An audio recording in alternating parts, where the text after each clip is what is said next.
Assalamualaikum Sobat Tirai Gaib. Salam jumpa di channel cerita horor. Di channel ini akan kami ajak kalian menelusuri dunia mistis yang tegang dan menyeramkan. Silahkan subscribe, like, komen dan share, serta nyalakan tombol notifikasinya, supaya kalian tidak ketinggalan cerita terbaru dari channel kami. Yang sudah subscribe semoga diberikan umur panjang, kesehatan, dan berlimpah rejeki, serta selamat dunia akhirat. Tidak ada yang lebih menakutkan dari desa yang mengingatmu, padahal kau sudah lama pergi. Dan Ronnie baru menyadarinya ketika bunga kantil di saku bajunya mulai mengeluarkan bau busuk seperti daging membusuk, padahal bunga itu baru saja ia petik dari pelaminan pengantin. Kereta ekonomi itu berhenti dengan derit panjang di stasiun kecil yang sudah lama tidak direnovasi. Cat dindingnya mengelupas, papan namanya kusam, dan aroma besi berkarat bercampur dengan bau tanah basah yang terbawa angin sore. Ronnie turun sendirian. Usianya 15, hampir 16. Rambutnya dipotong rapi ala anak kota Bandung. Seragam SMP-nya sudah ia ganti dengan kaos tipis dan celana bahan. Tas ransel menggantung di punggungnya, satu-satunya saksi bahwa ia datang dari dunia lain, dari kota. Jam di peron menunjukkan pukul 5 sore. Langit Purworejo menggantung rendah, jingga gelap dengan awan kelabu yang bergerak lambat. Udara di sini berbeda, lebih lembab, lebih berat, seolah paru-paru harus bekerja 2 kali lipat untuk bernapas. Sudah hampir 10 tahun Ronnie tidak menginjakan kaki di desa Sambayan. Dulu, desa ini adalah dunianya. Sawah, sungai, hutan, dan anak-anak kampung yang berlarian tanpa alas kaki. Tapi sejak ia pindah ke Bandung mengikuti ibunya, Sambayan perlahan berubah menjadi sekadar nama di ingatan. Sampai hari ini, ibu menyuruhnya pulang. Katanya, sekali-sekali kamu nengok kampung. Bude kamu masih ada, Pak adik kamu masih di sana, Mbah kamu juga. Ronnie tidak menolak. Ia hanya tidak tahu bahwa desa ini tidak pernah benar-benar melupakannya. Rumah Pak Adek masih sama. Dinding kayu tua, halaman tanah, pohon mangga di sisi kiri rumah. Tapi suasananya terasa berbeda. Terlalu ramai, terlalu sunyi pada saat yang sama. Begitu Ronnie sampai, ia langsung disambut Pak Adek dan keluarga. Pelukan, senyum, basa-basi khas orang desa. Tapi matanya menangkap sesuatu yang ganjil. Di rumah tetangga sebelah, puluhan warga berkumpul.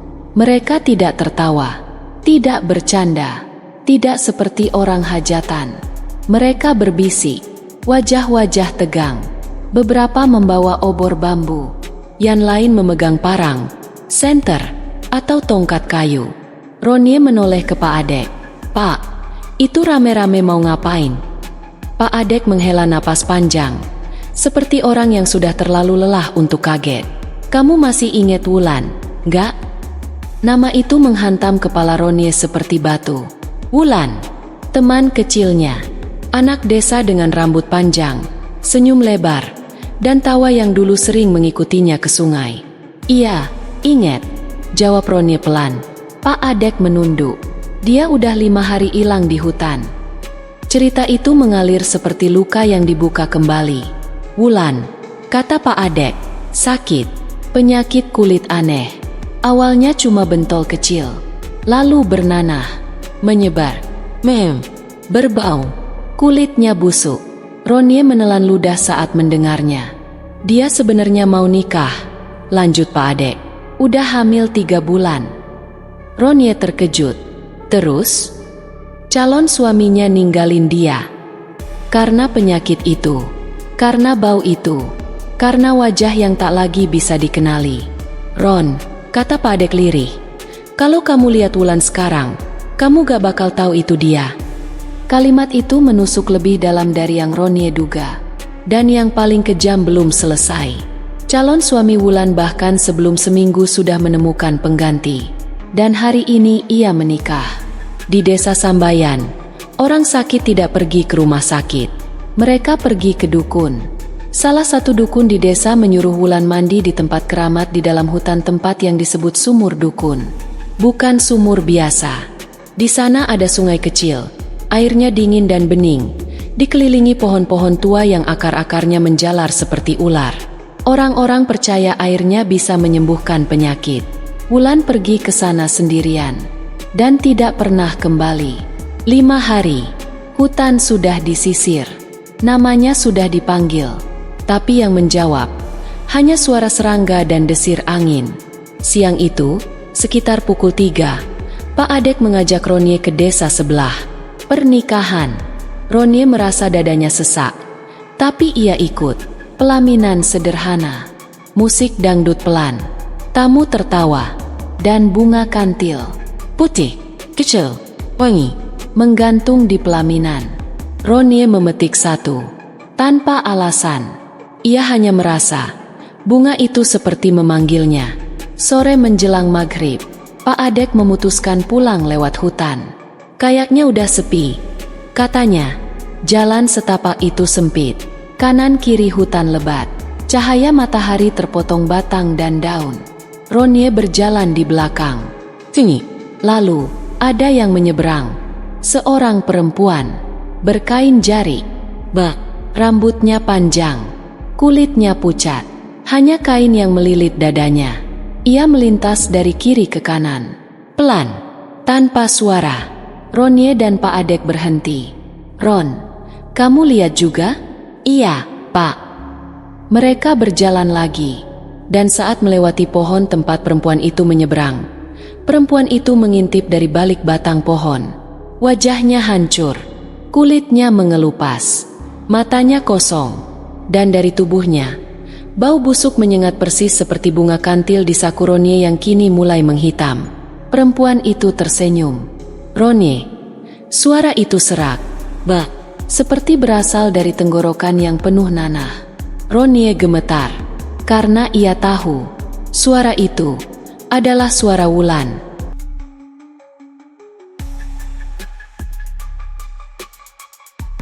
Tidak semua orang yang hilang benar-benar pergi. Sebagian tinggal, dan Wulan adalah salah satunya. Ronye tidak ingat bagaimana kakinya bisa bergerak. Yang ia ingat hanya bau itu, bau daging busuk bercampur tanah basah menusuk hidungnya sampai membuat perutnya bergejolak. Bau yang sama seperti yang diceritakan Pak Adek pagi tadi. Bau yang membuat orang menutup hidung, memalingkan wajah, dan memilih pergi. Bau Wulan. Perempuan di balik pohon itu masih mengintip. Separuh wajahnya tersembunyi di balik batang pohon tua yang kulit kayunya terkelupas. Separuh lagi terlihat jelas, terlalu jelas. Kulitnya berlubang-lubang, hitam kehijauan, seperti daging yang terlalu lama direndam air. Ada cairan kekuningan mengalir dari lipatan lehernya. Rambutnya menempel di kulit kepala, basah dan menggumpal. Dan matanya menatap Ronye. Bukan menatap seperti orang melihat, tapi seperti mengenali. Ronye, suara itu lagi, kali ini lebih dekat, lebih jelas. Pak Adek menarik lengan Ronye dengan kasar. Lari. Mereka berdua berlari menembus jalan setapak. Ranting mencambuk wajah. Tanah licin membuat kaki terpeleset. Napas terengah-engah seperti paru-paru terbakar. Ronye menoleh sekali, dan penyesalan langsung menghantamnya. Perempuan itu tidak berlari. Ia meluncur. Kakinya tidak menyentuh tanah. Tubuhnya bergerak menyamping di antara pepohonan, seolah hutan membuka jalan untuknya. Senyumnya melebar, mulutnya robek sampai ke pipi, memperlihatkan gigi-gigi hitam yang runcing. Ronye, balikin punyaku. Ronye merasakan sesuatu di sakunya. Bunga kantil itu. Mereka sampai di rumah Pak Adek saat langit benar-benar gelap. Azan maghrib menggema dari surau kecil, tapi suaranya terdengar sumbang, seolah ada yang salah dengan gema malam itu. Pak Adek mengunci pintu, mengganjal jendela, menutup tirai. Tangannya gemetar. Ron, kamu jangan keluar kamar malam ini. Apapun yang kamu dengar, jangan dibuka. Dengar ya? Ronye mengangguk, tapi pikirannya masih tertinggal di hutan, di mata Wulan, di senyum itu, di kalimat terakhirnya, balikin punyaku. Ronye merogoh saku celananya. Bunga kantil itu kini berubah. Kelopaknya menghitam, basah, dan lengket. Dari tangkainya keluar cairan kental berwarna coklat kehitaman. Bau busuknya memenuhi kamar. Ronnie melempar bunga itu ke lantai. Dan detik berikutnya tok, tok, tok. Suara ketukan dari jendela. Pelan, teratur, seperti jari yang sangat sabar. Ronnie membeku. Ronnie. Suara itu lembut sekarang. Seperti dulu, waktu mereka masih kecil. Buka. Aku dingin. Ronnie tidak tidur. Ia duduk memeluk lutut di sudut kamar, menatap pintu tanpa berkedip. Ketukan itu tidak berhenti. Kadang dari jendela, kadang dari dinding, kadang dari lantai. Seperti ada sesuatu di bawah tanah. Menggaruk, menggali, mencari jalan masuk. Sekitar tengah malam, suara itu berubah. Bukan ketukan lagi, tapi isak tangis. Tangisan perempuan. Putus-putus. Ronnie menutup telinga. Tapi suara itu tidak masuk lewat telinga. Ia masuk lewat dada. Lewat tulang. Lewat ingatan. Ron, aku sakit. Tangisan itu berubah menjadi jeritan. Lalu, sunyi. Ronnie tidak sadar kapan ia tertidur. Yang ia tahu, ia bermimpi Ronnie berdiri di tepi sumur dukun. Air sungainya hitam, tidak memantulkan cahaya. Di sekelilingnya berdiri orang-orang desa. Wajah mereka kosong, tanpa mata, tanpa mulut. Di tengah sungai, Wulan berdiri. Tubuhnya utuh, cantik, seperti dulu. Ia tersenyum pada Ronnie. Kenapa kamu ambil punyaku? Ronnie ingin menjawab, tapi mulutnya terkunci. Wulan menurunkan kain jariknya. Perutnya terbelah. Dari dalamnya keluar bunga kantil ratusan tumbuh dari daging dan tulang. Ini bayarannya, Ron. Air sungai mendidih. Tangan-tangan hitam muncul dari dasar, menarik tubuh Wulan ke bawah. Sambil tenggelam, Wulan menatap Ronnie. Sekarang, gantian kamu yang nemenin. Ronnie terbangun sambil menjerit. Pagi hari, desa masih sepi. Warga yang semalam mencari Wulan belum kembali. Ronnie keluar rumah dengan mata cekung, wajah pucat. Ia melihat sesuatu di halaman. Jejak kaki.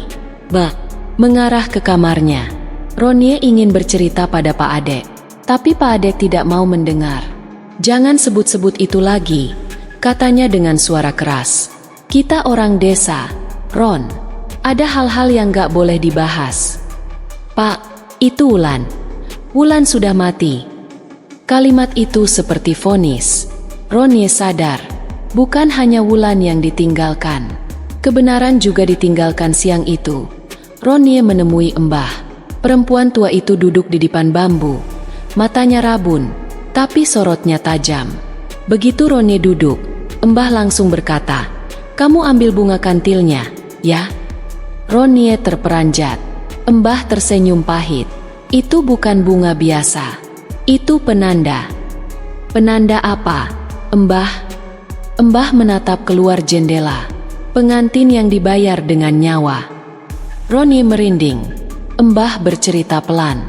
Tentang pernikahan yang harus diselamatkan. Tentang aib yang harus ditutup. Tentang Wulan yang dipersembahkan agar penyakitnya tidak menular. Agar malu desa tidak terbuka. Tentang sumur dukun yang tidak pernah menyembuhkan. Hanya mengganti korban. Kalau kamu sudah diincar, kata Embah, hutan itu gak bakal ngelepas. Malam itu, hujan turun. Deras, tanah menjadi lumpur. Ronnie mendengar suara dari bawah lantai. Bukan ketukan, tapi napas berat. Seperti seseorang bernapas lewat paru-paru yang penuh air. Papan lantai bergetar. Dan dari celahnya, keluar rambut hitam panjang. Ronnie mundur perlahan. Di luar, suara Wulan berbisik. Ronnie, aku sendirian. Tanah di bawah rumah mulai menggelembung. Seperti ada tubuh yang berusaha keluar. Dan Ronnie tahu sumur dukun sudah menemukan penggantinya.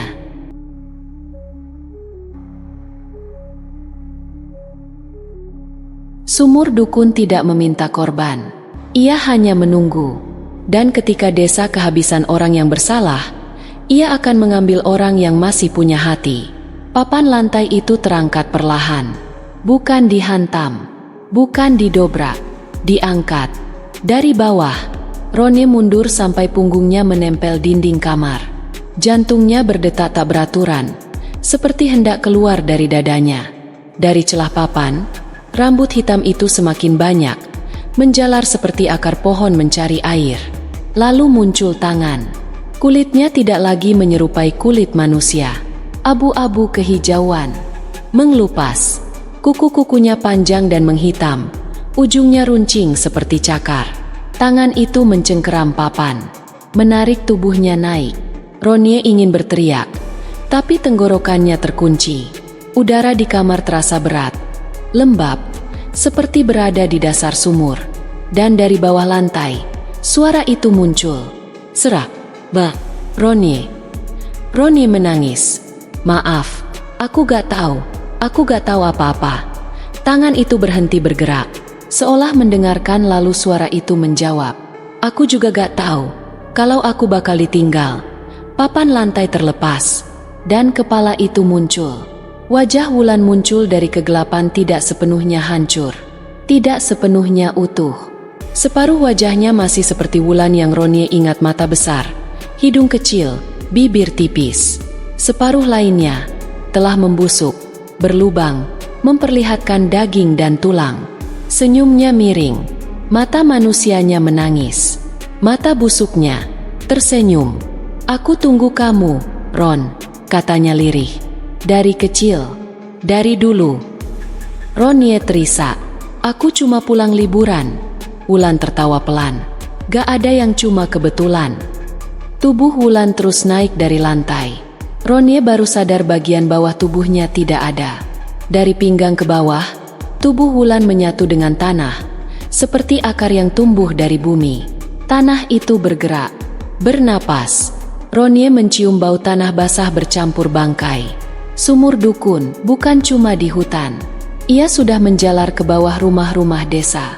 Pintu kamar terbuka sendiri. Embah berdiri di ambang pintu. Tubuhnya kecil, rapuh, tapi matanya menyala.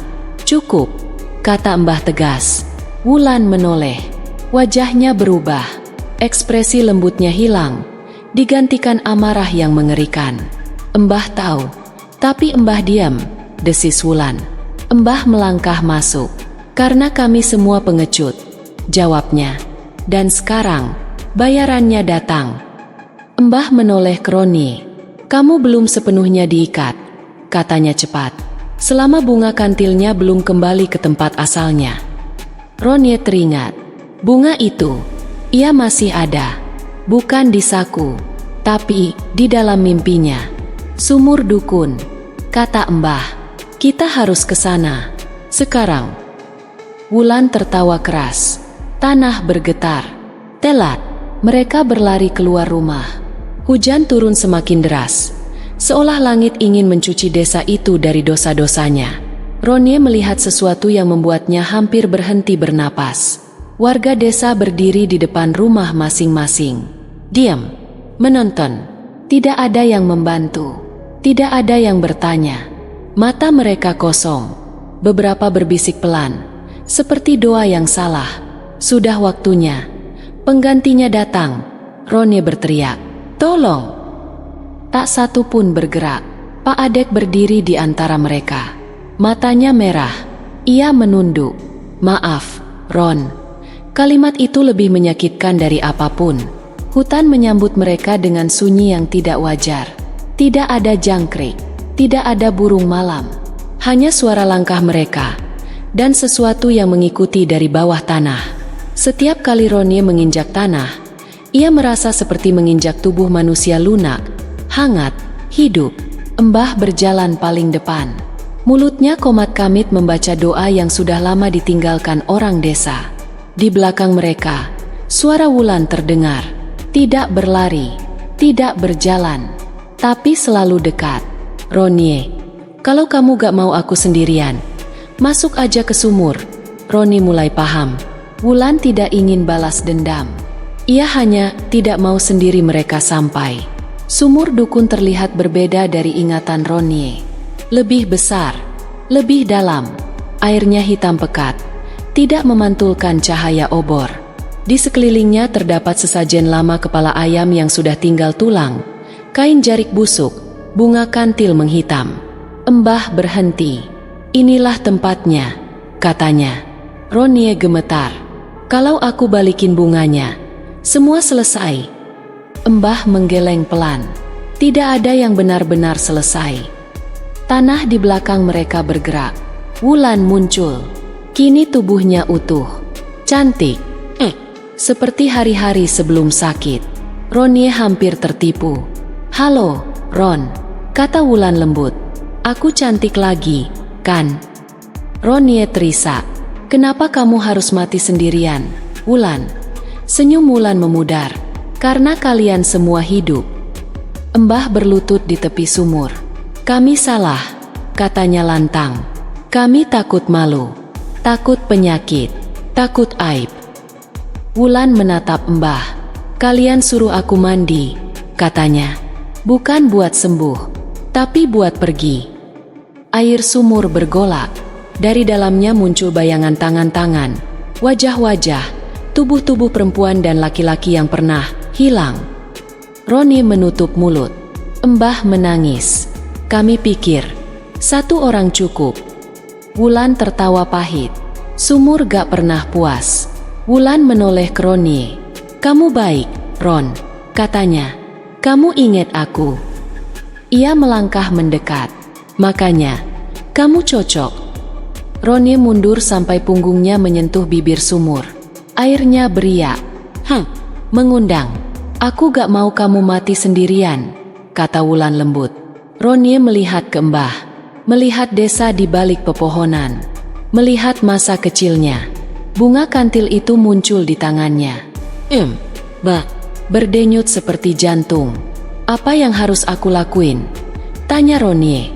Wulan tersenyum. "Masuk," Mbah berteriak. "Jangan." Ronnie memejamkan mata dan melempar bunga kantil itu ke dalam sumur. Air meledak. Jeritan menggema bukan satu, tapi ratusan. Tanah bergetar hebat. Wulan menjerit.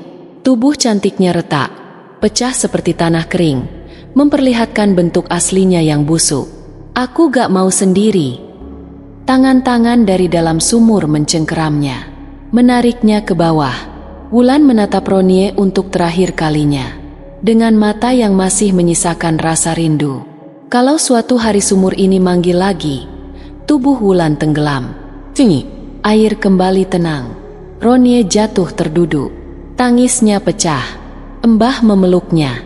"Sudah selesai," bisik Mbah.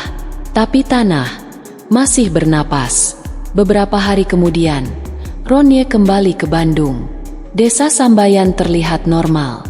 Wulan dianggap tidak pernah ditemukan. Sumur dukun ditutup. Katanya, Ronnie kembali sekolah. Kehidupan berjalan. Sampai suatu malam Ronnie mencium bau busuk. Dari kamarnya, ia terbangun. Di meja belajarnya, ada setangkai bunga kantil putih, segar, wangi, dan dari dalam tanah, terdengar bisikan yang sangat ia kenal.